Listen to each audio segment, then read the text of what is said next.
All right, so here we go. We have some new responses straight from the Diablo 4 devs today about loadouts, a bigger stash for our characters, teleporting, and horse dash speed issues, and that stupid chair. So yes, a lot of stuff. We're going to go over it. Also, we have a new hotfix for World Tier 3 and World Tier 4, and why you should not be sleeping on vendors, plus a big problem with World Tier 4 and much more. All right, but we got to start right here. Of course, a man can dream. And as you can see, we're all dreaming of it. One day, perhaps, it'll drop for us. All right, so let's get into the official stuff from the devs. Let's go straight to Twitter. All right, we have Bub who says this. Hey, Joe, 2 big community topics got missed. Is there any internal talks of loadouts and bigger stash for our characters? Both would allow us to try different builds. And the response is this from Joseph Pora of Blizzard, who says, yeah, we're talking about both internally. So get this. It might be possible that in the future, we would actually get loadouts. At least they're recognizing that this is a highly requested feature. Man, I would absolutely love to see it. All right, so what did David have to ask the devs? So let's find out, shall we? So it goes on to say this. At no point in all of that entire drama show you called a campfire was the issue of density even ever mentioned. You simply circled around experience values. How about loot? It's absolutely horrendous to farm anything now, and Nightmare Dungeons give no benefit to drops. Oh boy. So the response from Rod Ferguson is this. We did talk about density as part of the discussion around Nightmare Dungeons. So they're happy with what they said on the stream. Now, we know that they're not going to be adjusting density currently for regular dungeons. They did confirm, do not expect any sort of nerfs in the future for the regular dungeons, but it begs the question, do you guys want to see the density upped for regular dungeons, and then perhaps the density upped for Nightmare Dungeons as well? Now, we know experience values are going to be changing for Nightmare Dungeons in that it's going to be more rewarding going into those, but they didn't really say, hey, we're making it absolutely crazy with the density in either experience through regular dungeons or Nightmare Dungeons. Basically going to say the same for now. We'll see what they do in the future. All right, so let's take a look at what's in a name says. Some of it, to be honest, it's hard to care about stuff like mob density when basic spells like teleport don't even work right on controller, and my mount can't even dash at full speed like on PC. Any word on better controller functionality? And the response is this right here from Joseph Pora, who says it's something the class team is very interested in improving soon. So this is something that's being looked into, and we should expect potentially news about a patch, hotfix, what have you, about those issues in the future. So that's good to know. All right, so this next one is a little bit of a long-winded question, but stay with me. It deals with seasons, and you might be scratching your head going, this sounds redundant, but there is actually some new information at the tail end of this, so stick with me. All right, it says this right here from Dinosaura, who says, what happens with skill and paragon points gained in seasons? Let's say I've never played in the Eternal Realm and get 4 skill points in a season. Will this character have those points in the Eternal Realm?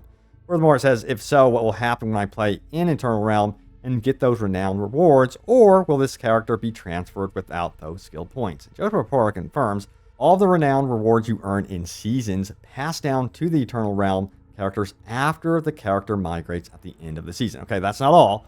So the follow-up question is this. So the rewards merge. Let's say I have full renown in Kazakhstan in Eternal and full renown in Scotchglen in Season. Will the Scotchglen renown rewards be available in my Eternal characters? And this is the response. That's right. So we didn't know that beforehand, but yes, it looks like those renown points will carry over also to the Eternal Realm character. So that is good to note right there. It's not like it's going to be absolutely wasted. We got to talk about that annoying chair, of course. It says the stool is the most troll thing in the entire game. Whoever put it in, needs to be locked away. And if we scroll down here, we have Joseph Performer who says this. We'll consider moving in Season 15. Of course, that's a joke. But yeah, it sounds like to me they're very much aware of this being an issue. I would expect that to be patched out and to be one of those things that we could laugh about. You remember in Cyberpunk, it used to be, hey, we need more options to sit down. Give us that. Now it's the polar opposite. All right, so let's get into this one right here. It says, I think that the interval between seasons should be longer, 2 to 3 seasons per year. Thus, the beginner or average player has time for a higher level until the next season.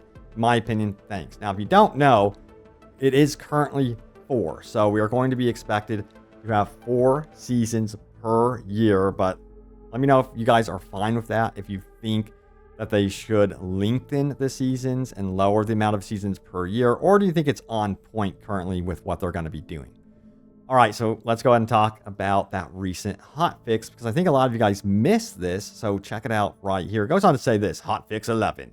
Now, it says for bug fixes, they resolved an issue where players in World Tier 3 and World Tier 4 could invite others to their party that were not eligible for those higher tiers. Now, they also fixed an issue where all world tiers would display as unlocked when players may not have met the requirements, and they also provided further stability and improvements. I wish they would go over exactly what that means with the stability and improvements, but yeah. All right, so we got to talk about why you should not be sleeping on vendors. Someone brought this up out on Reddit, so check it out. It says, don't sleep on the town vendors. Got this off for 500,000. Check out this ancestral rare ring that he found. Look at the stats he discovered at one of the vendors, and now a lot of people are like, okay, maybe I should be paying attention to what's going on there. Now, we do have a reply here as well. Check it out right here. It goes on to say this. It says, nice pick, well done. I checked constantly, but from 10 days of playing, I've only seen one item worth buying. They can have good stuff, but it's very rare. So yeah, the idea is they want to keep it rare and it rotates in and out. But yeah, you're going to want to check in on the vendors probably a little bit more than you usually do, because you might find that jewel, that rare item. All right, next up, we have this one right here. The entirety of World Tier 4's difficulty seems to be predicated on hard CC. That's crowd control. For those of you that don't know, probably do by now. Now it says, love the game, but the only times I remotely come close to dying are when I break CC with my mandatory unstoppable skill and get re-CC'd before my cooldown is up. There has to be a way to have difficulty that isn't just this, right? Having no control over your character over and over is not interesting gameplay to me. It's just cheap. So yes, as I have entered higher world tiers, I'm noticing this becoming an issue. And once again, you know, the game kind of like forces you down a path, at least in my opinion, to take on certain abilities and skills where you have to cycle through and actually like get rid of an ability that you might love and you might want to try to carry into the end game.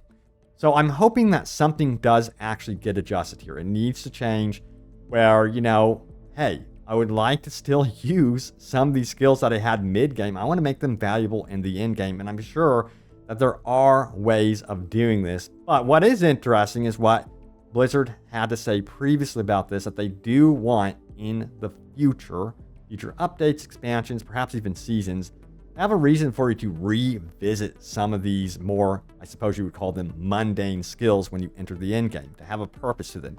I'm kind of excited to see what they do with this, and it would make a current class feel fresh again. You know, you would want to experiment and go, oh yeah, you know what? I want to try the Barbarian. I don't want to just do whirlwind build. I want to try something new. So hopefully that happens in the future. It seems like that's the path they want to head down with certain updates. All right, next up, we have this one right here.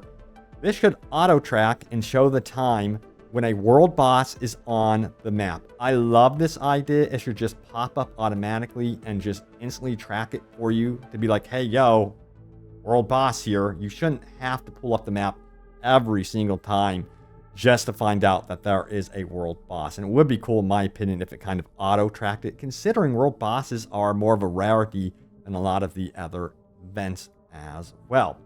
All right, so we got to talk about something from Diablo 3 that a lot of people are talking about currently and perhaps want to see. Let me know if you agree with this or not. So it goes on to say this right here. Please reintroduce the rebirth system from Season 1. It says, for those that don't know what the rebirth system is in Diablo 3, you can choose to reset your non-ladder character to level 1, send all of your gear to your non-ladder stash, and use the character to play the new ladder season while keeping all of your playtime and kills tracked. Even if it is functionally similar, it felt much better than having to delete your old characters in order to play a new ladder seasons, and gave more of a sense of continuity of your character. I was surprised when Blizzard stated that they have not included the system in Diablo 4, especially when they put so much effort into appearance customization, which lets us feel a bit more attached to our characters. Blizzard said that they are looking for feedback on the topic, so this post is a message of support for the system, I guess. I understand this is not a big thing, but it is a quality of life feature that can only improve the player experience, and it feels like a bit of a downgrade not to have it, considering it already exists in Diablo 3. This is a downgrade to what we have had to do back in Diablo 2 for new seasons. And by the way, at least in Diablo 2 Resurrected, we have a character limit of 20 instead of 10 like in Diablo 4. So yeah, a lot of people are wanting this to be adjusted in many different ways. As you can see clearly, they also are wanting more character slots instead of this limit, like 10, because I think we're going to need way more than that in the long term. So honestly, I would expect that to be adjusted. That's me speculating, of course. We'll see what Blizzard has to say officially about this as well. Now, we do have a comment here as well. It says this: it would be especially cool to have this for hardcore characters so that you can keep track of how many seasons you survived if you do. So that'd be interesting. That'd be actually very cool. Kind of bragging rights. Almost like a prestige type thing, if you would. Also, I noticed this. This is so annoying. Time and time again, I get so thrown off by this. It says, there is where the blacksmith should stand. Who even is this dude? Yeah, I automatically go up there because I just assume, oh, here's the blacksmith, you know. Personally, I think that needs to be patched out. That's becoming just as annoying as the chair. So please, Blizzard, I beg of you, move the blacksmith where the blacksmith belongs. Next up, we have this one right here. It says, pretty please, I am once again asking you to buff the pure minion necro. Look at that face. They're like, come on, do it. Yes, make the pure minion necro stand out. Give them a purpose. Now, remember, officially, we are getting buffs. So they didn't say what those are exactly, but we're going to be finding out soon enough, I assume.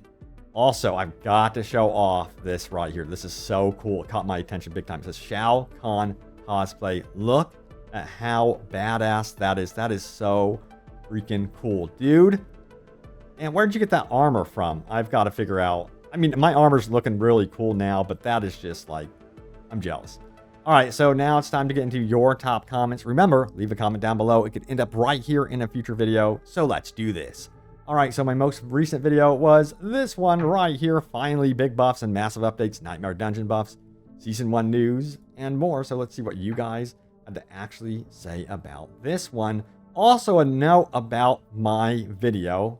So yeah, this is important. It says, it should be noted you will not have to do Altars of Lilith statues again in Seasons. Plus, their earned renown will also carry over as well. You won't have to rediscover the map either. Any renown earned from those two things will equate to 2 tiers on your renown bar at the start of the season.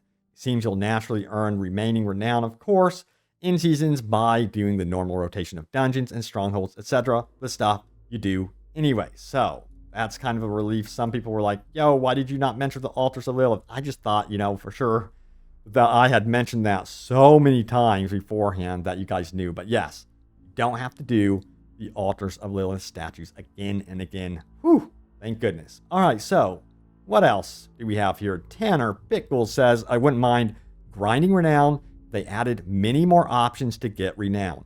Like give us renown for completing wishes, for doing public events, for beating world bosses, I'm assuming that's supposed to say. More of the open world stuff instead of having to do dungeons over and over again. Agreed. They need to extend that renown system out into more of the open world stuff and make stuff matter, you know, so that you're encouraged to use the full features of the game, everything that they actually developed. All right, next up we have the Cowboy from Cali who says, for the gems going into the materials tab, I'm pretty sure Joe Shelley mentioned replacing gems altogether with some sort of equivalent to sigil powder. So you can craft your gems using those materials at any level, but this is a more permanent solution that probably won't be around for a little while. Yes, that is correct. And we'll see how that goes. I'm kind of like really curious to see what happens, you know, with that, with like the current gems setup and then they rotate to something new. It sounds risky to me. I remember I've covered some games where they've tried doing stuff like this and man, it can cause some issues. So that's going to require a lot of QA, I think. All right, so yes, there it is. Thank you all so much for watching. and for all the comments. I love reading all of your comments on my videos. And also, yeah, thank you so much to those of you that actually sat in on the stream with you. Some of you were like, dude, you look like you have fallen asleep. I was actually on my phone taking notes. And I was looking at it again. I'm like, man, that really does look like I am asleep. But I'm busy taking the notes from the stream. So yeah, probably going to do that a little bit differently if I stream in the future, of course. But yes, thank you all so much for watching. Stay tuned here for more Diablo 4 news and updates. And I will see you all next time. Take care.